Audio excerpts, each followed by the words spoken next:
안녕하세요. 인천 성남중학교 학생 여러분. 오늘은 이제 이승만 정부 수립 이후에 일어났던 일이었던 6.25 전쟁에 대해서 알아보도록 하겠습니다. 이건 여러분들이 영화를 통해서도 이제 봤을 거고요. 6.25 전쟁과 관련된 영화로 최근에 했던 거는 이제 인천 상륙 작전이라는 영화도 있고, 그리고 그 당시 학도병의 그런 사례를 영화화했던 포화소그라는 영화도 있죠. 그리고 또 하나 웰컴 투 동막골이라는 조금 이제 오래된 영화도 있고요. 그래서 그런 것도 있고, 여러분들이 초등학교 때나 이전에도 배웠던 부분이기 때문에 그닥 낯설지는 않은 주제라고 생각을 합니다. 한번 다뤄볼게요. 자, 당시 6.25 전쟁의 배경입니다. 어떤 일이 있었냐면은 남한과 북한이 그때 따로 수립이 됐었다고 지난 시간에 얘기했었죠. 남한에는 대한민국 정부가, 그리고 북한에는 조선민주주의인민공화국이 세워졌다고 했습니다.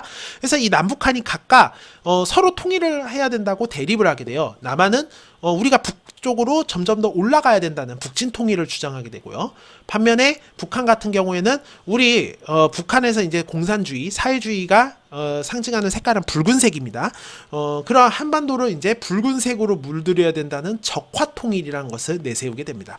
그래서 38도선 부근에서 이미 수시로 계속해서 무력 충돌이 일어나고 있던 상황이었어요. 근데 그러한 상황에서 이제 북한이 소련, 그 당시 러시아의 지원을 받아서 군사력을 키우게 됩니다. 그리고 북한이 이제 전쟁을 나갈 시에 중국도 원조를 약속하게 됨으로써 이제 본격적으로 김일성, 북한이 무력 통일을 준비하고 시도를 하게 되죠. 그리고 그러한 상황에서 남한은 완전 속수무책이었던 것 같아요. 자, 미국이 오히려 그 군대를 남한에서 철수를 시키게 됩니다. 그래도 혹시라도 이제 이승만은 좀 그런 거에 대해서 불안감을 느꼈기 때문에 어쨌든 철수하는 대가로 한미 상호방위 원조 협정을 맺게 돼요. 그러니까 위기가 생기게 될 때 미국이 바로 한국을 도와주겠다는 협정이 이른 거죠.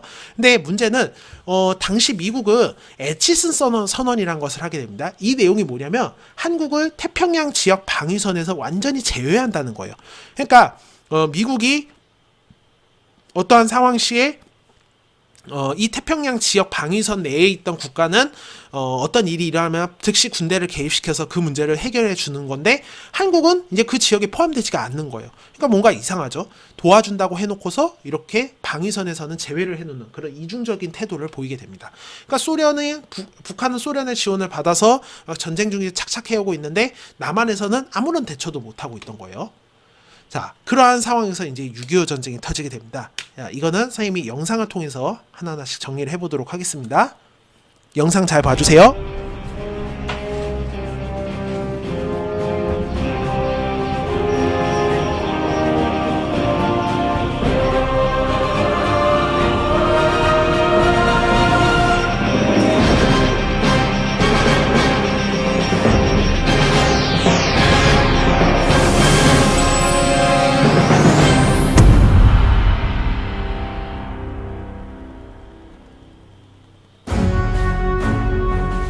1948년 한반도에는 두 개의 체제가 들어섰다. 하나는 남한 자유민주주의 대한민국이었고, 다른 하나는 북한 공산주의 조선민주주의 인민공화국이었다. 북한의 김일성은 곧바로 무력 남침을 꾀하였다. 김일성은 소련의 스탈린, 공산화된 중국의 마오쩌둥으로부터 무기와 병력 지원을 받고 남침을 허락받았다.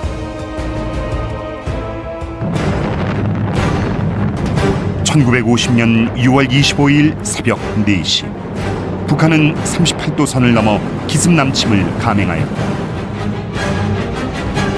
국군이 전장 곳곳에서 북한군에 용감히 맞섰지만, 소련제 탱크 T-34를 앞세운 북한군은 전쟁 발발 3일 만에 서울을 점령하였다.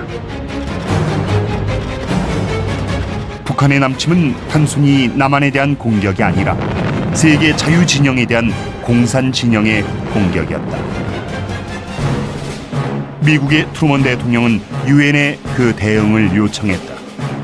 유엔은 대한민국을 수호하기 위한 유엔군의 파병을 결의했다. 16개국이 파병하고 5개국이 의료 지원을 하였으며 그 밖에 38개국이 물자 지원을 하였다. 국군과 유엔군은 8월 초 낙동강을 최후의 방어선으로 하여 북한군과 맞섰다. 9월 15일 유엔군은 인천 상륙작전으로 북한군의 허리를 자르고 본격적인 반격에 나섰다. 국군과 유엔군은 서울을 수복한 후 이어서 이미 무효화된 38선을 돌파하여 북진했다. 국군과 유엔군은 한반도에서 공산군을 몰아내는 공세에 들어갔다. 멸망위기에 몰린 김일성은 스탈린과 마오쩌둥에게 구원을 요청하였다. 중국은 북한이 망하면 자신도 위태로워진다면서 대규모 병력을 참전케 하였다. 소련도 공군을 지원하였다. 북진하던 유엔군과 국군은 엄청난 수의 중공군의 포위 공격을 받고 큰 손실을 입었다. 결국 국군과 유엔군은 남쪽으로 후퇴할 수밖에 없었다. 유엔군이 동북 방면에서 한경남도 흥남을 통해 철수할 때 자유를 찾아 나선 북한 주민 10만여 명도 함께 탈출하였다. 1951년 국군 자, 그래서 이 사건 아까 방금 전에 이제 철수했던 사건 얘기가 언급되어 있죠. 자, 이 사건을 통틀어서 일사후퇴라고도 그렇게 명명을 합니다. 유엔군의 재반격 이후 전선은 교착됐으며 휴전이 모색됐다. 하지만 이승만은 한국의 안전보장 없는 휴전을 반대했고 결국 미국은 한국의 안보를 지원하기로 결정했다.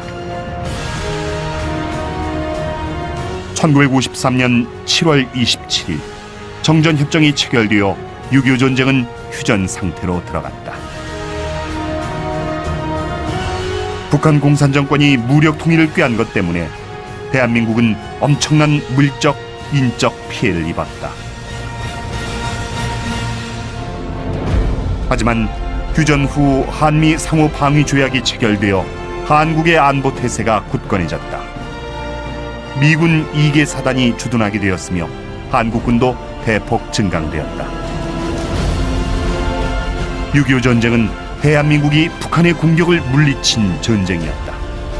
유엔의 도움, 한국군, 한국 국민의 희생과 헌신 덕분에 대한민국은 살아남을 수 있었다. 자, 지금까지 우리가 6.25 전쟁의 과정을 영상으로 봤는데요. 그 과정을 이렇게 정리해 놨으니 여러분들 잠깐 영상을 멈추고 이걸 필기한 이후에 6.25 전쟁의 결과 설명을 듣도록 합니다. 자, 그럼 6.25 전쟁의 결과입니다. 6.25 전쟁의 결과, 아까도 얘기했지만 그런 인명피해가 심했던 것도 있지만 전쟁으로 인해서 사실상 남한과 북한 지역의 모든 것들이 거의 쑥대밭이 되다시피 했어요. 국토도 황폐화되고 뭐 주택, 건물, 산업시설 등이 파괴가 됐고요. 그리고 이러한 남한과 북한의 대립은 이념 대립으로도 심화되고요. 그러니까 공산주의냐 아니면 공산주의에 반대하는 반공주의냐의 대립으로 심화가 되게 되고요. 그거에 대한 대결 태세도 지속이 되게 됩니다. 지금까지도 계속해서 그런 남북한의 대립, 뭐 그런 이념, 감정 이런 것이 여전히 남아있는 상황이기도 하죠. 물론 요즘엔 그런 김정은과 문재인 대통령의 정상회담 같은 걸로 해가지고 많이 좋아지긴 했지만요. 자, 그리고 이런 전쟁 과정으로 서로 모두가 막 피난이라던가 뭐 이동 등으로 인해서 인구 이동으로 인한 사회 변화가 가속화되게 됩니다. 특히 이러한 과정에서 이제 사람들이 먹고 살기 위해서 도시로 집중한다 하는 그런 일이 생기게 되고요. 기존에 그런 농촌 중심의 사회에서 보였던 대가족 제도가 무너지게 되고 점차적으로 가족들 제도도 변화되게 되고 가족이 이제 점차 핵가족화, 그러니까 소수의 자녀와 부모로 구성된 그런 가족 제도의 변화도 일어나게 돼요. 자, 그리고 6.25 전쟁 이후에 미국 등의 서양 국가가 우리나라의 뭐 경제 원조라던가 그런 것들을 상당히 많이 해주게 됩니다. 그러한 과정에서 아무래도 이제 서양 문화가 들어오게 돼요. 그런 과정에서 이제 전통 문화의 가치 자체가 흔들리게 되는, 우리 문화만이 뭐 최고가 아니라 뭐 다른 문화도 좋은 게 아닌가, 그런 여러 가지 물드는 그런 상황이 일어나게 되는 거죠. 자, 이번 시간에는 수업 시간 때 이런 6.25 전쟁의 과정에 대해서 배우면서 이 6.25 전쟁은 결국 남한과 북한의 대립을 심화시켰고 지금의 분단을 완전히 고착화시켰던 사건이었습니다. 근데 우리가 이제 이렇게 역사를 배우는 이유 중에 하나는 결국 이런 과거 사실로부터 교훈을 얻고 현재에는 우리가 어떻게 대처해야 되는지 배우는 것이 아닐까요? 그래서 과연 이제 요즘에 점점 더 통일이라는 내용도 자주 나오고 점차 남한과 북한의 화해 분위기 속에서 여러분들의 통일에 대한 생각은 어떤지 서로 의견을 나눠보는 시간을 가지도록 하겠습니다. 여기까지 할게요.